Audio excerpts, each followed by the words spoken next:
le talo sa iuni. Ne tu mawhawa ue o mātou muni atu i atu oe maralotu o momo. Mar whamau o lalo le nei fonga. Ia tuputele aira wa malu mo lau inga na ia ngā fu ia te mātou matata kepsiana o malawa. Oe ola mai wansi mo whamau ngalo a mātou sala. Male maua le ola e whawawau. Au na tātou mita al Koluse lo tātou o Yesu ke viso.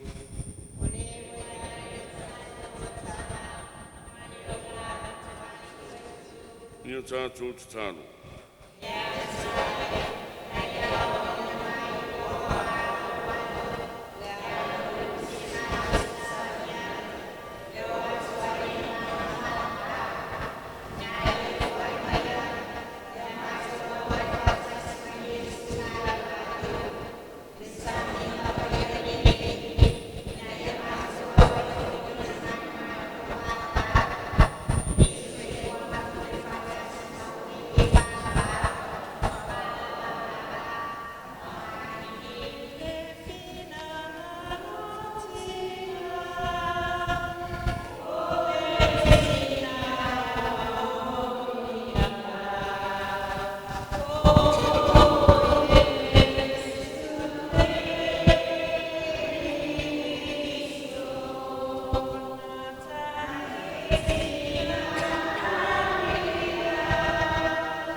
O le ulu wai mawhauwhaunga. O Yesu o whaamsinoina a whasia. Keri soe, mātou te ifo mwhaftai atu i ate oe.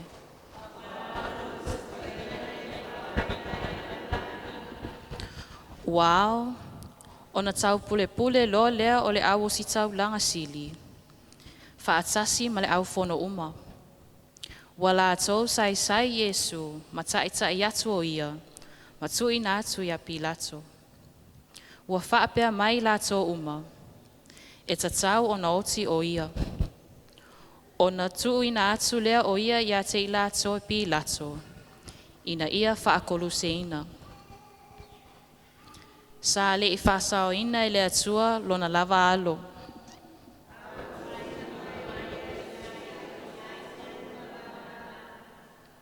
Ia tātou te talo. Yesu Kiristo, na e whio e fwoi la langa ni, mai ni whatawhata alo tima.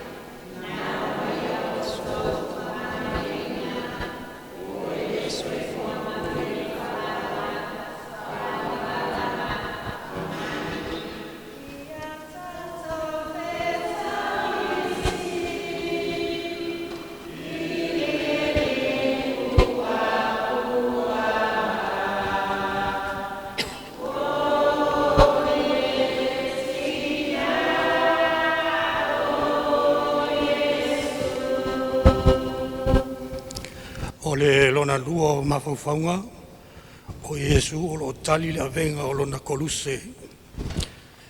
Ke risoe mātou te ifo mwhaftai atu i ate oe.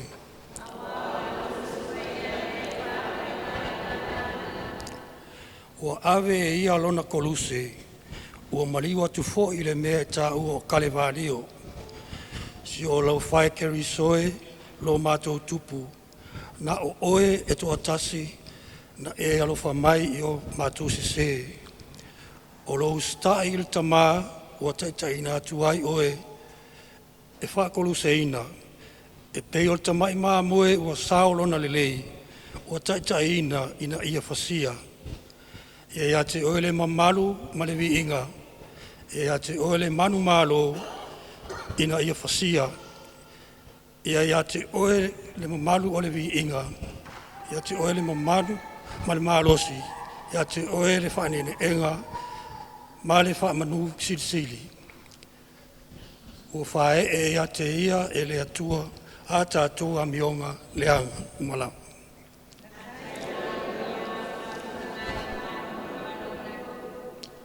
Ia tātou tatalo. Ua mionga, penga, ua mama. Ie fwai mai, ie whapeo mātua mana wawenga. E mawhai ai o na maua lon Koluse. O ele so e fua mapule. Vau, vau, tava, amen.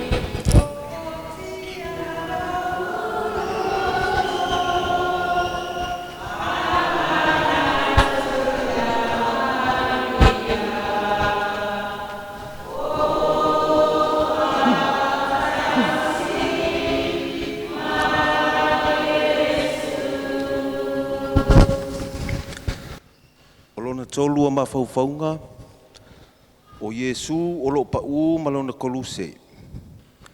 Ke risoe mātou te ifo mawhaafatai atu i a te oe.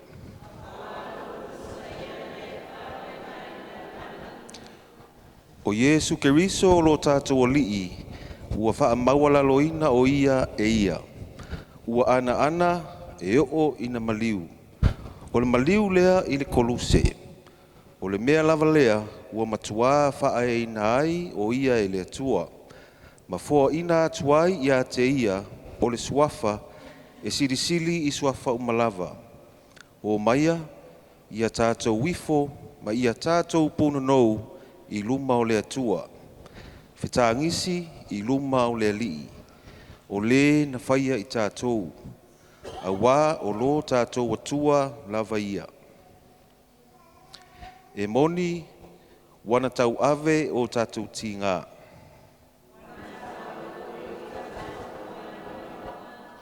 Ia tātou te talo.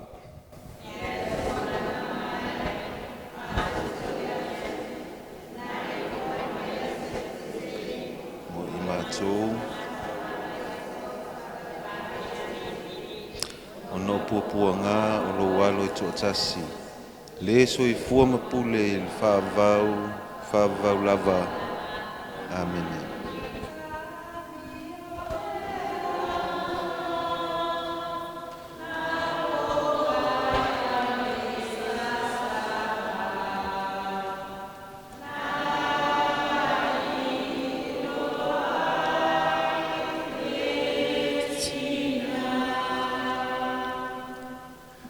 Olona wha o mawhauwhaunga.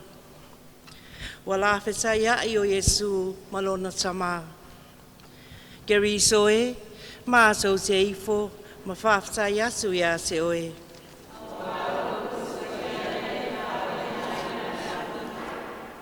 Pese a se mea o te whaatusaina ia te oe. Pese a se mea o te whaatasauina ia te oe. Le tau pōwe, le tama whawhine a Jerusalema, le tina ngā lofa. Ia e tusi o mātou loto, le maliu o Yesu. Ma ia mātou au aipea, i ona pōpua ngā whaola. Ua tuia lo loto le pelu o le whaavau.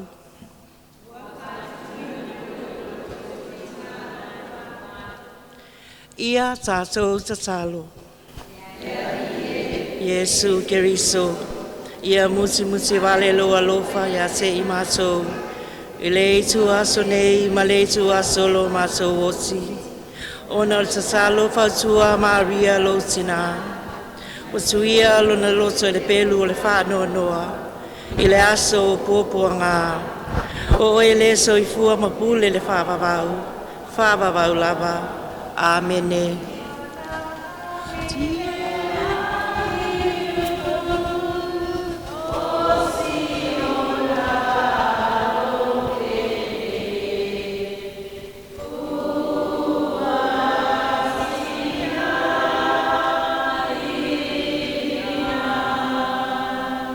O lona lima o mawhauwhaunga.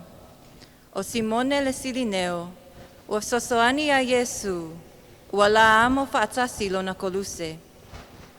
Ke risoe, mātou te ifom whaftai atu ia te oe.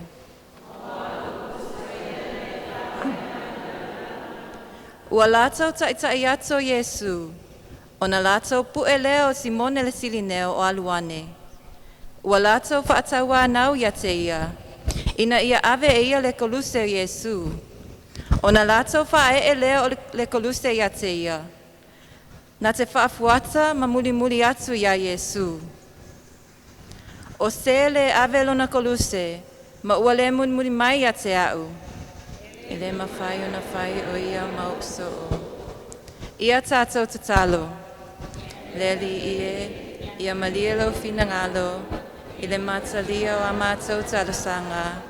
Ia e ngau sia I lauanga alofa. O mātou loto maa.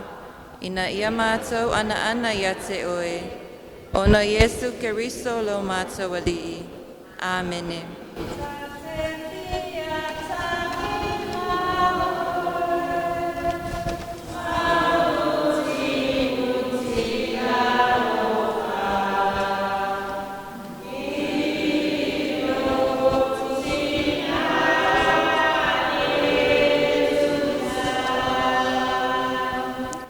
Lona ono ma whauwhaunga, o le tasi whawhine anga tonu, o lo so loi fofonga o Yesu.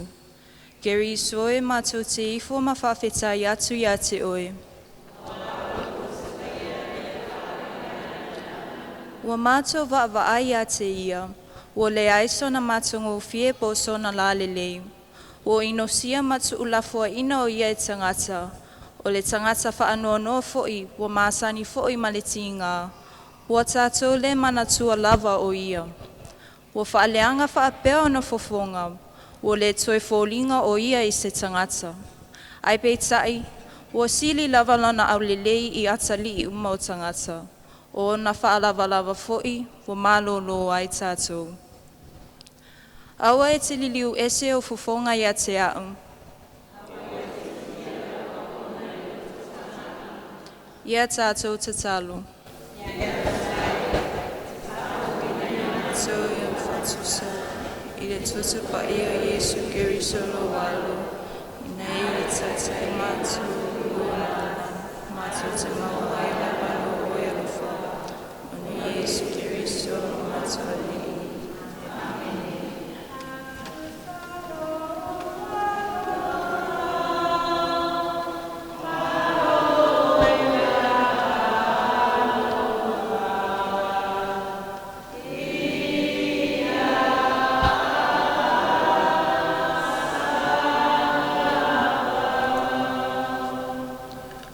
Lona fitu o mawhauwhaunga, o le pa u whaalua o Yesu I le ele. Ke risoe, mātou te ifo mwhaftai atu ia te oe.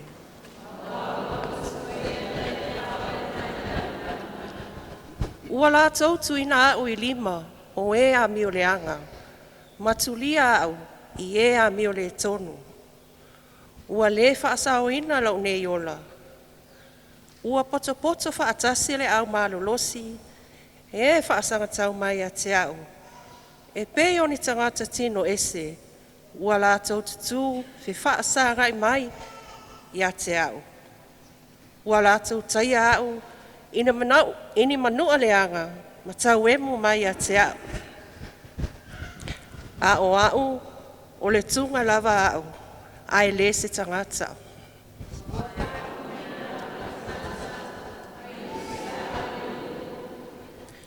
Ia tātou te talo. Na e toe whātu la hina pa uru, whāmaura no ino lo walu. Ia e whai mai lau no, ina ia o tua e whia tu mau. Oi la tō o e na e la ve e na, mai na mala o leo ti whaavau. Ona Yesu Keriso lo mātou alii. Amen.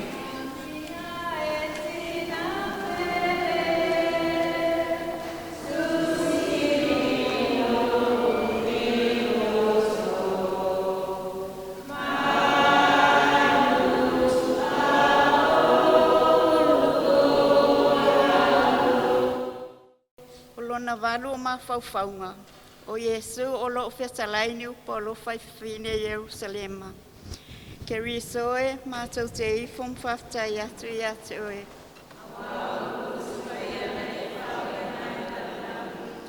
Ua mulmuli atu i ate i ele moto tangata to tele. Ma whawhine, e ua tau whaitangi tu im tau whaitangi a we i ate ia. A ua whaliu Yesu i ate i lātou, ua whetalai atu. Ta ma whawhine a Jerusalema, so ia tau te whtangi si a te au. A i o tau whtangi si a te utou, ma o tau whanau. O e lulu saito maloi mata. Ia tātou te talo. Le atu ai, muti waru lupa i e pāmongo i atu. E ue le atu tā mai la mai atu i atu. I e fua i mai atu i matu. Salmo moni a matu a mati a moni. Na iau ngai matu kausi a lupa mapapea. O Yesu Kristu matu.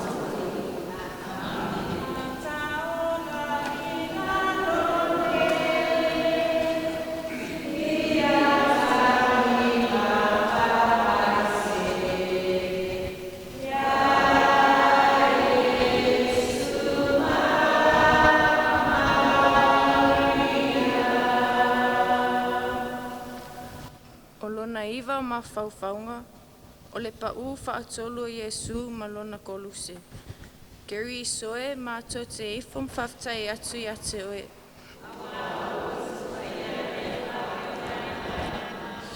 Lo unu ue, se ase mea leanga nau whaia i ate oe. Se ase mea nau whaati ngā i ate oe. Tali maia, nau tai i ate oe na ile nuo ai kopito. Au oe ua e tai atu au i le koluse. E whanga fulu tau sanga na o whanga i ate oe, i le mānai o le vāo tu ufua. Au oe ua e whasi mai ate au ini tā mani sasa. Se ase mea e tatau o nau to e whaia mo oe o te le i whaia. E pei o te mai mā moe ua tai ina o ia i a whasia.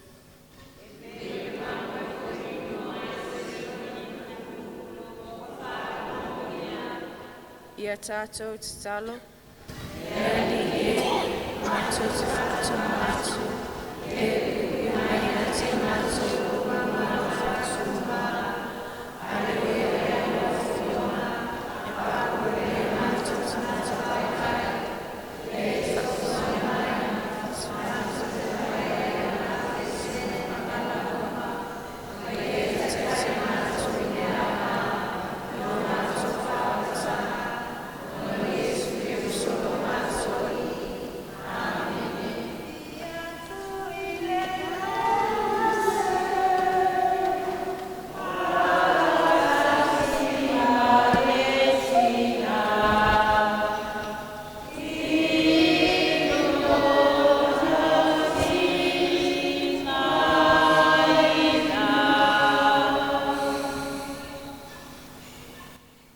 Se fulu o mawhauwhaunga. O Yesu ua awe e sea ona ofu. Ke risoe mātou te ifo mo whaaftai atu i a te oe.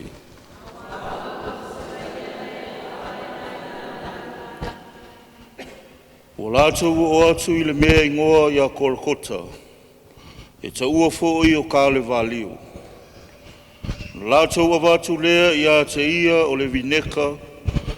Ua whewhiloi ma le mea o ona, ina ia inu ai. Ua tofo e ia, a ua le mawhai o na inu ai. Na tufa e i lātou o na ofu, ua lātou whai ai le vili. Ina ia tau nuu ai le upu a le profeta, ua lātou tufa ina o ofu mo i lātou. Ua lātou whai o fo i le vili, i lo ua futele. Na lātou awani le mea o ona e whai maa u mea e ai.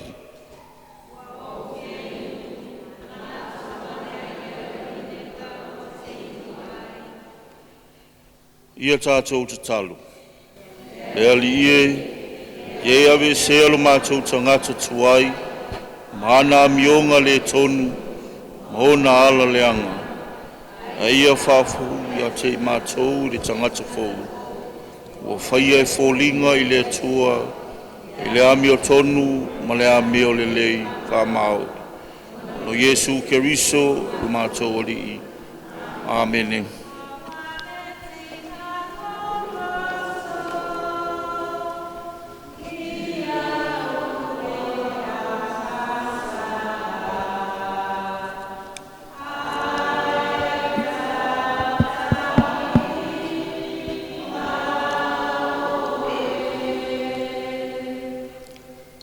O lona se fulu maletasi o mawhauwhaunga.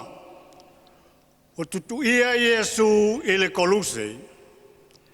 Ke risoe, mātou te ifo ma whawhatai atu ia te oe.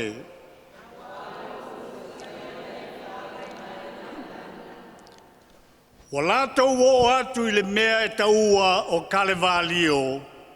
Wa lātou whakoluse ia te ia i lea mea. A toa mapangu te tā toa lua, whātasi maia. O le tasi i le tūtau matau, ma le tasi i le tūtau wangavale, au i te tonu Yesu. Lo unu ue, se ase me le anga na o whaia i a te oe. Na o whaia ina oe le mālosi tele, au oe, na e whātau tauina au i le Koluse. O lātou tutui o lima ma o vai. Ia tātou tatalo. Ua ina i mātou sa leanga i leanga sala. I pōpua ngā olo walo e tō tasi. Ma lono toto pa ia na malingi ifo i ona manua e lima, mātou le tangi atu, ia whāpea ona te lelo mātou whaaloalo i manua ia i le lalo langi nei. E mawhai ai ona mātou maua i le langi, o fua o lono toto pa ia, ona o Yesu Keriso lo mātou alii. Amen.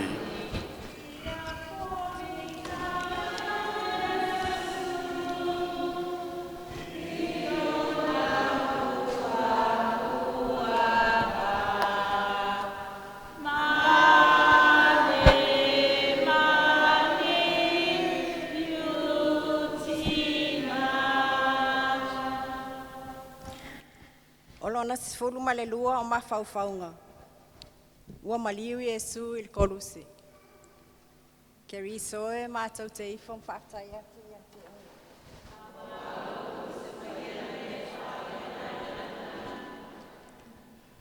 Ua sila sila atu Yesu ilona tina, ma le so o ualo whaina e ia. Ua tutu main. Ona whetalai atu lea o ia ilona tina. Se nae, whaauta, o lau tama lea. Wa whaapea atu fo i lea so. Whaauta, o lau tina lea. Wa talia le vineka e Yesu, no whetala iane lea o ia. Ua uma. O na alanga i lea o Yesu ua leo tele, wa whaapea atu. Lau tama ai, o te tui nā atu lau nei anganga i o a au. O whaangau ngaulo nā au. O na tui nā atu lea o lo nā anganga. O na o i tātou ua ana i Keriso, e o ina maliu. Ia tātou te talo. Lea li e, Yesu. Lalo le tua soifua, o ile tu waso e onu, le ilu, mo le whaole tanga o le lalo langi, mana e wha malingi ina i o tutu pa ia, mo le toni o la ina o a mātou wangasala. Mātou ngātu mo le wha maua lalo, pia e tu ina mai se i mātou whale atu, ma le fia i paradaiso. Pia O ele soifua mapule il whāwawau lava. Amen.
Ua iai